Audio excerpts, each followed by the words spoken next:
El jurado del premio Copé, que le otorgó esta distinción a Dayos, observa en su veredicto que estos ensayos proponen, cito, con voz y luz propia, una reflexión lúcida sobre la profundidad de la experiencia humana. Y claro, es la originalidad del pensar que articula y compone Ciro en estos ensayos que le dan su gran fuerza. Todo punto de vista es personal, escribe Ciro. La visión solo puede tenerla un ser humano. Y como agrega, la persona no es solo algo que no se entiende, es lo que no se entiende. Es el golpe que quiebra la urna de cristal en que vive la ilusión del saber. Conocí a Ciro en un congreso en España, allá a mediados de los 90. Yo trabajaba en la Universidad Simón Bolívar en Caracas y ambos éramos aún jóvenes profesores de filosofía llenos de proyectos. Pasamos una tarde conociéndonos en el Corte Inglés de todos los lugares, donde me pidió que lo acompañara para poder seguir conversando mientras aprovechaba para comprarle regalos a sus hijos. Recuerdo de esa ocasión más que nada su modestia, su generosidad personal e intelectual, pero por sobre todo, esa inocencia que se asomaba a veces en su pícara sonrisa, que siempre me evocaba al mismo tiempo a un niño juguetón desprovisto de toda malicia y a un duende capaz de hacer su magia, unido todo eso a su prodigiosa inteligencia y a su asombrosa erudición, que cargaba con la simpleza y naturalidad que hacía Ciro. La última vez que vi a Ciro a solas fue en su oficina, donde me pidió que lo acompañara para obsequiarme su libro, este libro que estamos comentando. Tuvimos una linda conversación que terminó siendo, ¿quién lo iba a decir?, no el reinicio de un diálogo, sino nuestra despedida. Recuerdo mi alegría al leer su dedicatoria, que me alegra cada vez más cuando la vuelvo a leer. Estos ensayos, escribió, son amigos de los tuyos, como tú y yo somos amigos.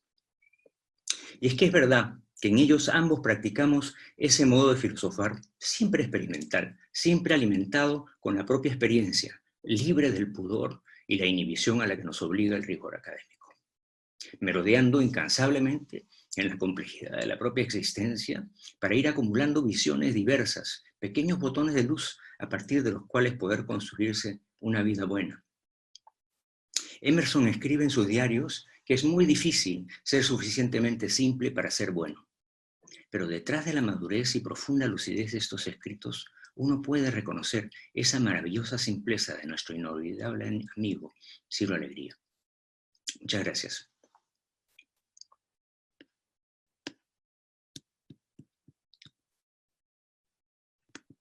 Muchas gracias a ti, Víctor.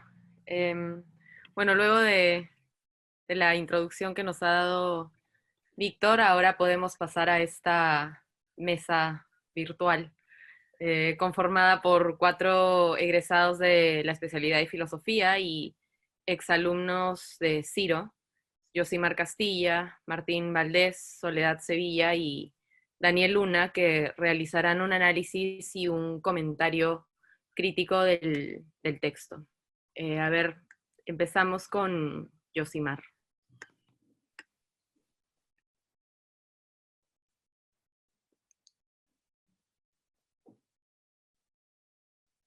Tu micro.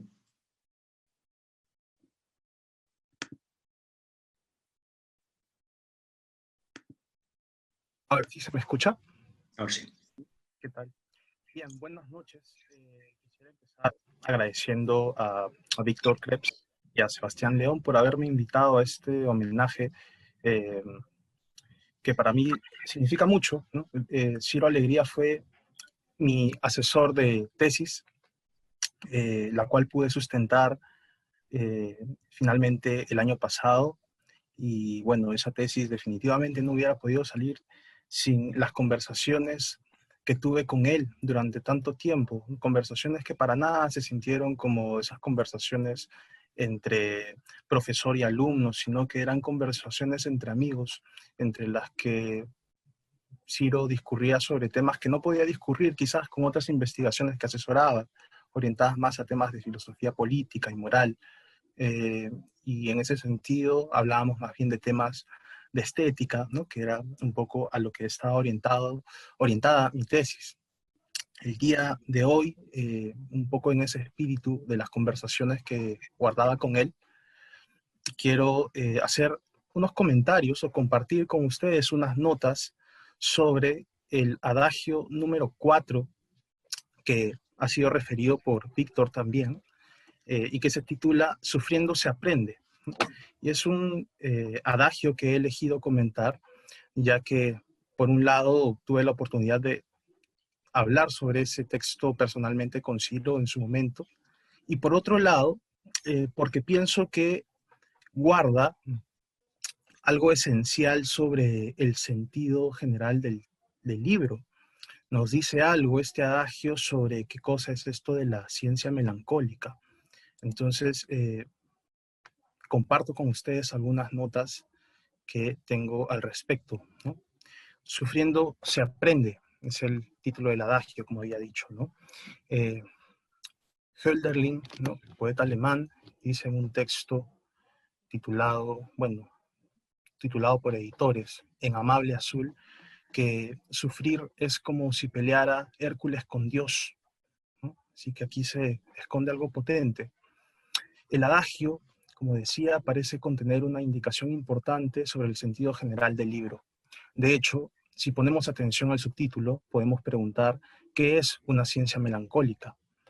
Una indicación de esto la da una afirmación de Ciro en este texto, cuando dice que melancolía es el estado en que la mente se despeja. Que la melancolía esté vinculada aquí con una disposición científica, eso es lo que da que pensar en este adagio. Entonces, procedo en tres partes. Primero, sufrimiento es una palabra para hacer referencia a un padecimiento, a un dolor, a una pena. Todas estas son palabras que a su vez hacen referencia también a un fenómeno fisiológico. Para empezar, consideremos que se sufre porque algo se ha roto o porque algo nos ha sido sustraído, quizá una cosa, como el niño que sufre por el juguete roto, o cuando somos víctimas de un robo, alguna estafa, alguna injusticia. Sufrimos cuando perdemos a alguien que es de nuestra consideración o nuestro amor, cuando se aleja, cuando nos daña o cuando muere, o en uno de los casos más desesperantes, se sufre por la pérdida de la propia dignidad, que es inicio de un sufrimiento psicológico y anímico que parece perpetuarse porque se entrampa en sí mismo con preguntas para las que no hay respuesta satisfactoria, porque elabora sus propias aporías.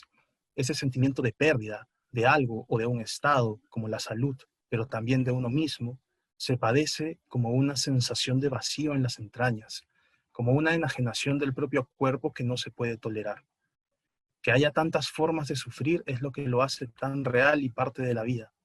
Sufrimiento, entonces, es una palabra muy potente con la que hacemos referencia a un amplio número de situaciones prácticas, corporales, espirituales, históricas, tanto individuales como sociales, que se caracterizan porque hacen patente una negación.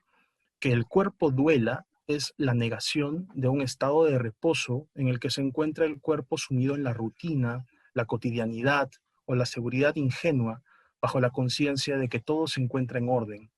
El sufrimiento es el indicador de la fragilidad de ese orden al que nos habíamos acostumbrado, de la presencia en el mundo de algo con lo que no contábamos hasta este momento, pero que irrumpe con una fuerza que puede ser catastrófica para la conciencia de quién es uno mismo, o también de quiénes somos nosotros como amigos, como amantes, como familia o como sociedad. Sufrir es padecer violencia, pero la violencia no hay que pensarla solo en su sentido físico y más arbitrario, sino además como la violencia que produce el trastorno.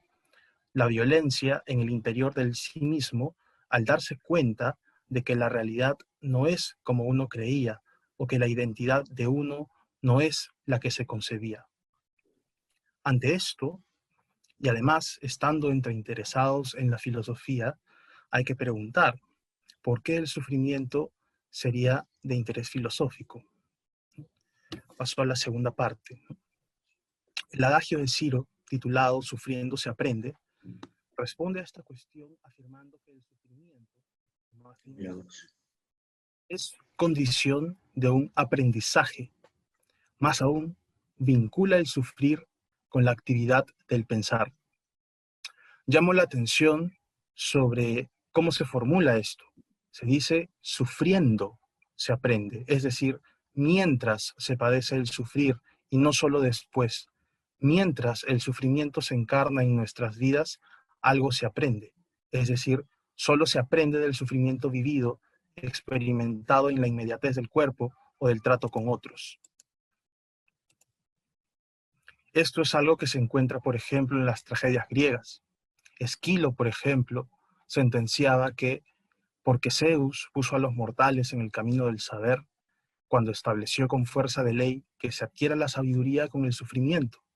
En cierto modo, es un favor que nos imponen con violencia los dioses. También desde la filosofía o la ciencia, Hegel ha planteado el problema en los términos establecidos por su exigencia especulativa.